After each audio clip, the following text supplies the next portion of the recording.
شاہ مردہ شیر یزدہ قوت پروردگار لا پتہ الا علی لا سیف ذوالفقار لا سیف ذوالفقار۔ بسم اللہ الرحمن الرحیم۔ السلام علیکم۔ جب حضور پاک صلی اللہ علیہ وسلم نے مکہ سے مدینہ کی طرف ہجرت کی تو اس کے بعد حضور پاک صلی اللہ علیہ وسلم اسلام کو پوری دنیا عالم میں پھیلانے لگے، اور اللہ کے فضل سے حضور پاک صلی اللہ علیہ وسلم کا اخلاق دیکھ کر دن بہ دن لوگ مسلمان ہونے لگے۔ لیکن عرب میں ابھی تک کچھ علاقے ایسے تھے جہاں پر ابھی بھی مسلمانوں پر ظلم و ستم جاری تھا۔ ان میں سے خیبر کا قلعہ ایسا علاقہ تھا جس پر کفار اور مشرکین فخر کیا کرتے تھے۔ اس لیے حضور پاک صلی اللہ علیہ وسلم نے خیبر والوں کی اصلاح کرنے کے لیے مدینے والوں کو کہا کہ چلو سب مل کر خیبر والوں کی اصلاح کرتے ہیں۔ اس وقت لوگ یہ سمجھ رہے تھے کہ رسول پاک صلی اللہ علیہ وسلم ہر جگہ حضرت علی علیہ السلام کو بیچتے ہیں، اور اگر ہمیں بھی موقع ملے، ہمیں بھی بیچا جائے تو ہم بھی بہادری کے جوہر دکھا سکتے ہیں۔ اللہ کے رسول صلی اللہ علیہ وسلم نے فرمایا کہ اللہ تعالیٰ کی مرضی ہے کہ خیبر حضرت علی علیہ السلام کے بغیر جایا جائے۔ لوگ حیران ہونے لگے کہ خیبر کا اتنا بڑا قلعہ، اتنا بڑا معرکہ، اور حضرت علی کے بغیر، وہاں مرہب جو ہزاروں لوگوں سے ایک وقت میں لڑتا ہے، وہاں علی کے بغیر کیسے جائیں؟ حضور پاک صلی اللہ علیہ وسلم نے فرمایا، ہر وہ شخص جو اپنے آپ کو بہادر سمجھتا ہے وہ آئے اور سوچ لے کہ کسی کو مال غنیمت نہیں ملے گا۔ جو اپنے آپ کو بہادر سمجھتا ہے وہ آ کر اپنی بہادری کے جوہر دکھائے۔ اس کے بعد اللہ کے رسول 1565 اصحاب کے ساتھ خیبر کی طرف روانہ ہو گئے، جس میں 200 سوار اور باقی سب پیدل تھے۔ خیبر مدینے سے 171 کلومیٹر دور شمال میں واقع ہے۔ حضور پاک صلی اللہ علیہ وسلم نصف رستہ طے کرنے کے بعد اس رستے سے آئے جو رستہ شام کی طرف سے آتا ہے۔ آپ صلی اللہ علیہ وسلم جب خیبر کے قریب پہنچے تو کچھ منافقین نے پہلے ہی ان کو خبر پہنچا دی تھی۔ خیبر والے اپنے قلعے پر کھڑے ہو گئے اور زور زور سے ہنسنے لگے کہ مٹھی بھر لوگ قلعہ فتح کرنے آئے ہوں۔ سب زور زور سے ہنس رہے تھے کہ آپ مرہب کی تلوار سے ناواقف ہو، آپ حارث کی تلوار سے ناواقف ہو۔ رسول پاک صلی اللہ علیہ وسلم نے فرمایا، تم اپنی جھوٹی طاقت کو اپنے پاس رکھو، اپنی جھوٹی طاقت کا دعویٰ کرنے والوں، ہم یہ قلعہ 40 دن میں فتح کر لیں گے۔ مسلمان ڈرنے لگے اور کہنے لگے کہ کافروں کے پاس اتنا سامان ہے اور ہمارے پاس ہماری تلواروں کے سوا کچھ نہیں ہے۔ پھر بھی وہ حضور پاک صلی اللہ علیہ وسلم کی زبان سے ادا کی گئی بات پر یقین رکھتے ہوئے خیبر کے تھوڑا ہی قریب خیمے لگانے لگے۔ خیبر والوں نے کہا، دیر کس بات کی ہے، ان مٹھی بھر مسلمانوں کو ختم کر دیتے ہیں۔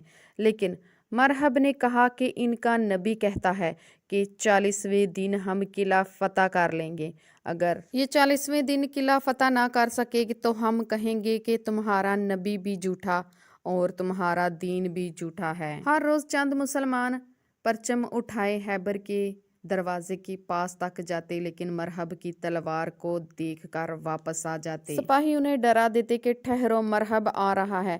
مرہب کا نام سن کر وہ دوڑ کر واپس آ جاتے تھے۔ اسی طرح 29 دن گزر گئے۔ مسلمانوں کے پاس جو بھی کھانے پینے کی چیزیں تھی، جو بھی اشیاء تھی، وہ سب ختم ہو گئیں۔ رات کو حضور پاک صلی اللہ علیہ وسلم نے فرمایا کہ کل 40واں دن ہے، اور کل یہ پرچم میں جس کو دوں گا وہ خیبر کا قلعہ فتح کرے گا، وہ مرہب کے 2 ٹکڑے کرے گا، وہ کرار ہوگا، اس کے ہاتھ میں اللہ تعالیٰ کی طاقت ہوگی، وہ کرار ہوگا، وہ خیبر کا قلعہ فتح کرے گا۔ اور جب رات ہوئی، اللہ تعالیٰ کے حبیب، اللہ تعالیٰ کے رسول اللہ تعالیٰ کی عبادت میں مصروف تھے، اللہ تعالیٰ سے مدد مانگ رہے تھے۔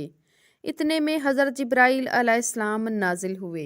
اے اللہ کے حبیب، اللہ تعالیٰ کا حکم ہے کہ پکارو حضرت علی علیہ السلام کو، جس سے عجائبات ظاہر ہوتے ہیں، تم ہر مصیبت میں اسے اپنے ساتھ پاؤ گے۔ اتنے میں فجر کی اذان ہوئی۔ حضور پاک صلی اللہ علیہ وسلم نے صحابہ کے ساتھ نماز ادا کی اور فرمایا علی کہاں ہے؟ یا رسول اللہ صلی اللہ علیہ وآلہ وسلم، علی کی آنکھ میں درد ہے اور وہ مدینے میں ہے۔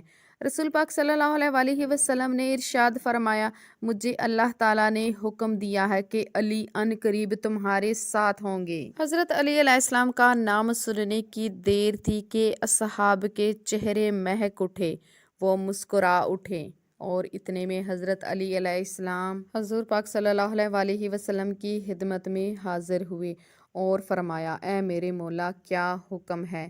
اس وقت جب حضور پاک صلی اللہ علیہ وآلہ وسلم کے پاس حضرت علی علیہ السلام حاضر ہوئے تو ان کی دونوں آنکھوں میں شدید درد ہو رہا تھا۔ تو حضور پاک صلی اللہ علیہ وآلہ وسلم نے اپنا لعاب دہن مبارک حضرت علی علیہ السلام کی دونوں آنکھوں پہ لگایا، جس سے ان کی آنکھوں کو شفا ہوگی، ان کی آنکھیں شفا یاب ہو گئیں۔ پھر حضور پاک صلی اللہ علیہ وآلہ وسلم نے پرچم حضرت علی علیہ السلام کو تھمایا اور فرمایا، جاؤ خیبر کا قلعہ فتح کر کے آؤ۔ حضرت علی علیہ السلام نے پرچم اٹھایا اور خیبر کی طرف چلے اور خیبر کے دروازے کے پاس کھڑے ہو کر کہا، لا الہ الا اللہ محمد رسول اللہ۔ مشرکین مکہ پھر قلعے کے اوپر سے پکار رہے تھے کہ جاؤ نوجوان، چلے جاؤ، کیوں تم اپنی جان کے دشمن بنے ہوئے ہو؟ اتنی دیر میں حضرت علی علیہ السلام نے وہ لکڑی کا پرچم پتھر میں گاڑ دیا۔ یہ دیکھ کر حارث مرحب حیران رہ گئے کہ لکڑی کا پرچم کیسے پتھر میں گاڑ دیا ہے؟ تو مرحب کے نجومیوں نے کہا، اس میں حیرت کی کون سی بات ہے؟ ہم دیکھ رہے ہیں کہ آسمان پر ایک ستارہ ہے جو 7000 سال اوپر اٹھتا ہے، جس سے زمین کا ہر پتھر موم بن جاتا ہے۔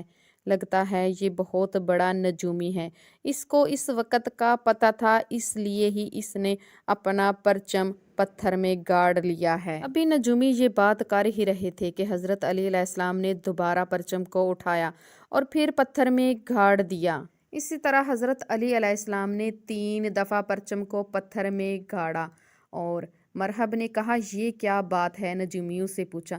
نجومیوں نے کہا کہ ہم اس بات سے واقف نہیں ہیں، لگتا ہے ستارے ہی اس شخص کو دیکھ کر چل رہے ہیں۔ جو ہی یہ پرچم اٹھاتا ہے ستارے بھی اوپر اٹھ جاتے ہیں، جب یہ پرچم نیچے کرتا ہے تو ستارے بھی نیچے ہو جاتے ہیں۔ اتنے میں حارث سامنے آیا، اس نے حضرت علی علیہ السلام سے کہا، بھاگ جاؤ، میں تمہیں مار دوں گا۔ حضرت علی علیہ السلام نے کہا، نہ ہی میں پیچھے بھاگنے کے لیے آیا ہوں، نہ ہی میں ڈرنے کے لیے آیا ہوں، اور نہ ہی میں کسی سے لڑنا چاہتا ہوں۔ ہم تو بس یہ چاہتے ہیں کہ تم لوگ اپنی اصلاح کرو اور اللہ کے دین پر یقین رکھو۔ ابھی حضرت علی علیہ السلام یہ کہہ ہی رہے تھے کہ حارث نے وار کیا۔ حضرت علی علیہ السلام نے اس وار کو روکا اور ایک ہی وار میں حارث کو وصل جہنم کر دیا۔ یہ منظر دیکھ کر مسلمان اللہ اکبر کہنے لگے اور مشرکین سر پیٹنے لگے۔ یہ منظر جب مرحب نے دیکھا تو اس کو اور بھی زیادہ غصہ آیا۔ اس نے کہا، میری تلوار لاؤ، اس مسلمان کی موت میرے ہاتھوں لکھی ہوئی ہے۔ مرحب تلوار لے کر آگے بڑھا، اس نے کہا، میری ماں نے میرا نام مرحب رکھا ہے، میں دشمن کو تیزی سے ختم کر دیتا ہوں اور موت بھی مجھ سے ڈرتی ہے۔ یہ سن کر مشرکین خیبر شور مچانے لگے، خوش ہونے لگے۔ اتنے میں حضرت علی علیہ السلام نے فرمایا کہ خیبر کی زمین کو معلوم ہونا چاہیے کہ میری ماں نے میرا نام حیدر رکھا ہے۔ مرحب نے جب حیدر کا نام سنا تو سوچ میں پڑ گیا کہ اس کی ماں نے اس سے کہا تھا کہ حیدر والے نام کے آدمی سے نہ لڑنا۔